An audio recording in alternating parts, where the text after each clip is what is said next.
Lovely viewer, आप सभी का मेरे YouTube चैनल पूजा स्टोरी कॉर्नर में स्वागत है।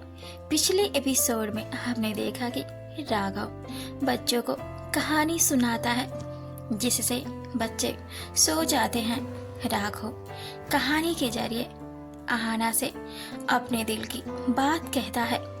कहानी में आगे बढ़ने से पहले एक जरूरी सूचना, अगर आपको मेरी नॉवेल अच्छी लग रही हो, पसंद आ रही हो, अगर आप पहली बार मेरे वीडियो पर आए हैं तो मेरे इस चैनल पूजा स्टोरी कॉर्नर को जरूर सब्सक्राइब करें, मुझे सपोर्ट करें, लाइक कमेंट शेयर भी करें।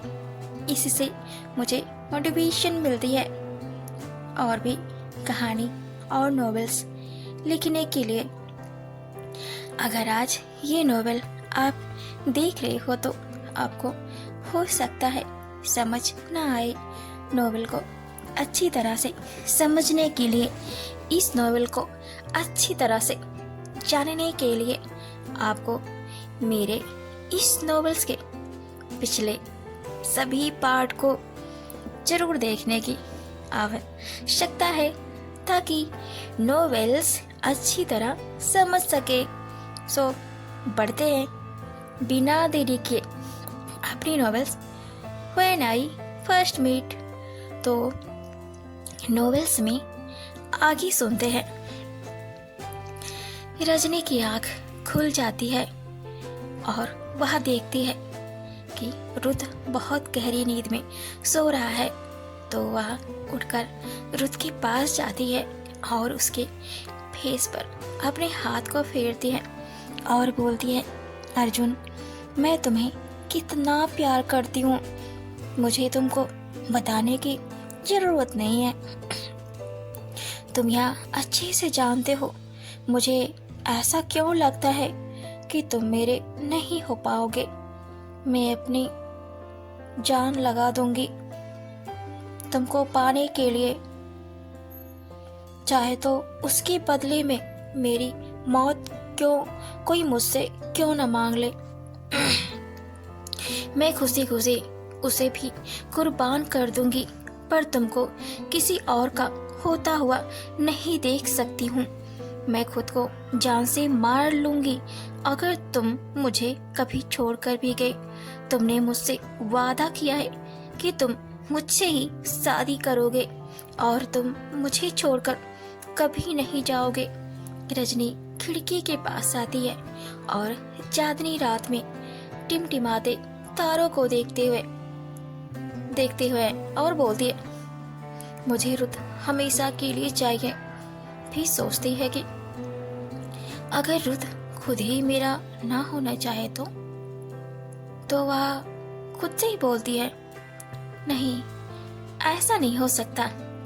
वह मानता है कि मैं और मेरी माँ ने उस पर बहुत एहसान किए हैं। वह कभी भी मेरे साथ बुरा नहीं कर सकता है।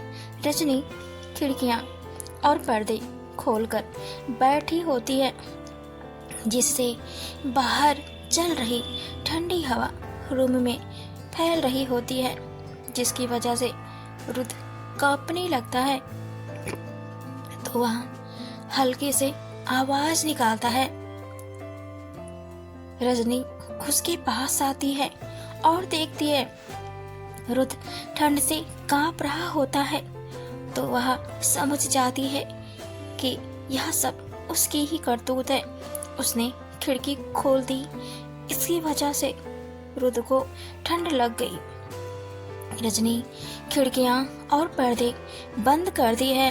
फिर रुद्र के हाथ और पैरों में अपने हाथ से रगड़ने लगती है बिना कोई आवाज किए। थोड़ी देर में रुद्र गर्म महसूस करता है और वह फिर से सो जाता है। रजनी की जान में जान आती है। रजनी फिर से अपनी जगह पर अपनी माँ के पास जाकर लेट जाती है और वहीं से रुद्र को देखने लगती है। उधर माखन लाल बार बार मोबाइल की तरफ देख रहा होता है कि अब उसकी मोबाइल चार्ज हो और कब वह छोटी कॉल पर कॉल बैक करे। माखनलाल चार्जिंग पर लगी हुई मोबाइल को हाथ में लेता है और मोबाइल ऑन करने लगता है। मोबाइल ऑन होते ही माखनलाल जस्ट ही कॉल बैक करता है। रिंग तो जा रही होती है पर कोई कॉल पिकअप नहीं करता है। माखनलाल कई बार कॉल लगाता है पर कोई जवाब नहीं आता है।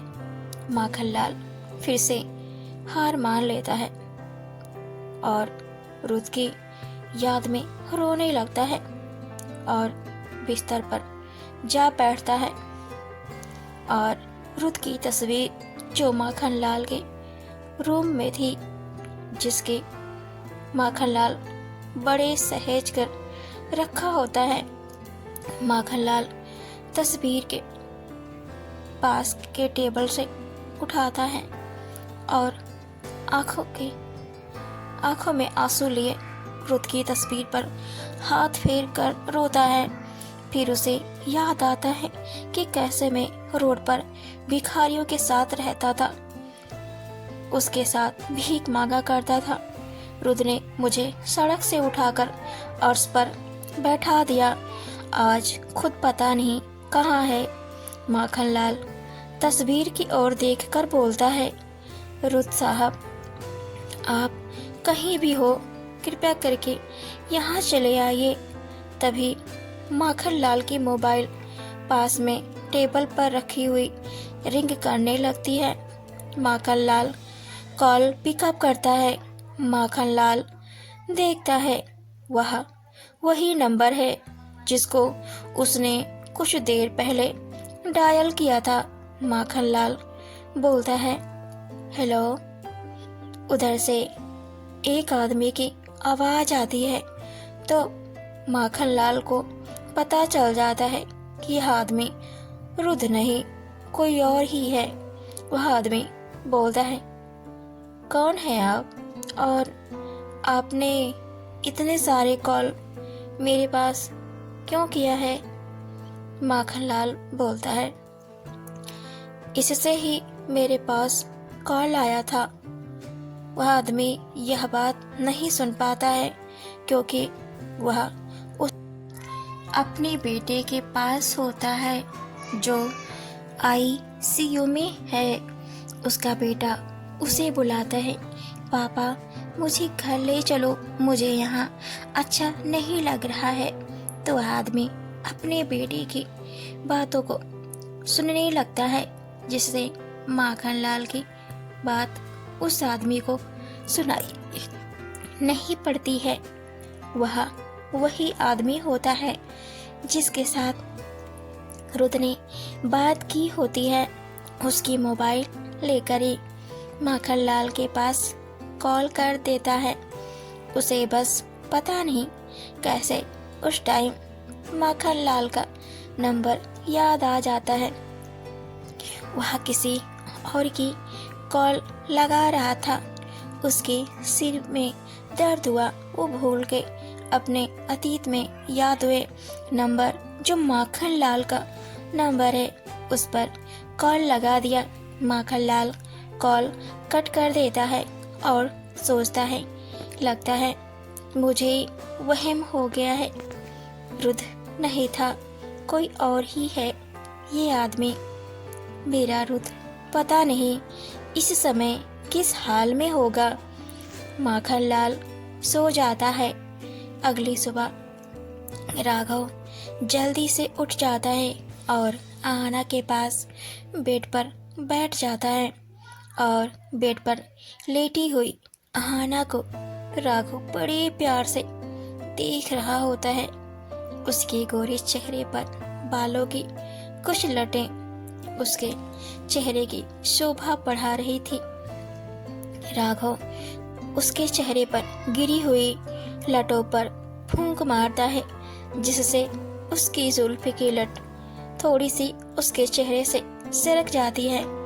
राघव फिर से फूंक मारता है जिससे अहाना का तन बदन सिहर उठता है और उसकी आंखें हल्की सी खुलने लगती हैं। राघव जैसे ही वहां से हटने ही वाला होता है कि अहाना राघव को बेड पर पकड़कर अपने ऊपर खींच लेती है और राघव को अपनी बाहों में भर लेती है। राघव को कुछ भी समझ में नहीं आ रहा होता है कि ये क्या हो गया। वह बार बार दरवाजे की ओर देख रहा होता है, कहीं माखनलाल इस तरह से दोनों को देख न ले, क्योंकि राघव ने कई बार माखनलाल को इस रूम में ताका झाकी करते हुए देखा था। अहाना राघव को अपनी ओर जोर से खींचती है तो राघव पूरी तरह से उसके ऊपर सट जाता है। उनके ऊपर जरा सा भी गैप नहीं होता है। राघव अहाना की बाहों से दूर जाने के लिए अहाना का हाथ अपने पेट से छुड़ाने की कोशिश करता है तो अहाना उतना ही जोर से और पकड़ लेती। अहाना उसका फेस अपने फेस के पास लाती है और उसके सूखे होठों को अपने होठों से दबा देती है और उसे किस करने लगती है। राघव अहाना के इस तरह करने से होश खो बैठता है और उसे जोरदार किस करने लगता है। अहाना उसके फेस को चूमती है और चूमते हुए बोलती है, Ruth I love you so much. Raghav के तन बदन में आग की ज्वाला धधकने लगती है और अहाना को अपने आप से दूर करता है। अहाना नींद से वापस आ जाती है और बोलती है, राघव क्या हुआ? तुम्हारे होठ से खून आ रहा है और तुम इतने जल्दी क्यों उठ गए? अहाना ने दीवार पर लगी घड़ी को देखकर बोली। अहाना बोलती है, बताओ मुझे। अहाना बोलती है, राघव अभी मैंने एक बुरा सपना देखा। मैं रुत के साथ थी और उसे आई लव यू बोल रही थी। राघव प्लीज मेरी बात को दिल पर मत लेना, वो सिर्फ एक सपना था। राघव बुत बनकर अहाना के सामने गुस्से में खड़ा होता है। गुस्सा उसकी आंखों के ओर मुड़ते हुए हाथ को देखा जा सकता था। राघव बोलता है, ये लड़की अभी भी दिल से रुत से ही प्यार करती है, वरना किस करते समय उसका नाम नहीं लेती और ना ही बोलती, रुत I love you so much. अब बहुत हुआ, मुझे बस अहाना के साथ दुष्कर्म करने वाले रुत को सबक सिखाना है। उसके बाद मैं खुद अहाना से बहुत दूर चला जाऊंगा। राघव की आंखें आंसुओं से भर आई होती हैं। वह अपना कोट लेता है, तभी अहाना फिर से बोलती है, राघव हुआ क्या? बता क्यों नहीं रहे हो? आखिर क्या हुआ है तुमको? मेरे सवालों का जवाब तो दे दो। इतने में बच्चे भी अहाना के शोर करने की वजह से उठ जाते हैं। अहाना बार बार राघव से पूछ रही होती है, पर राघव कुछ भी नहीं बोलता है और वहां से बिना बच्चों को प्यार किए अहाना के रूम से बाहर निकल जाता है।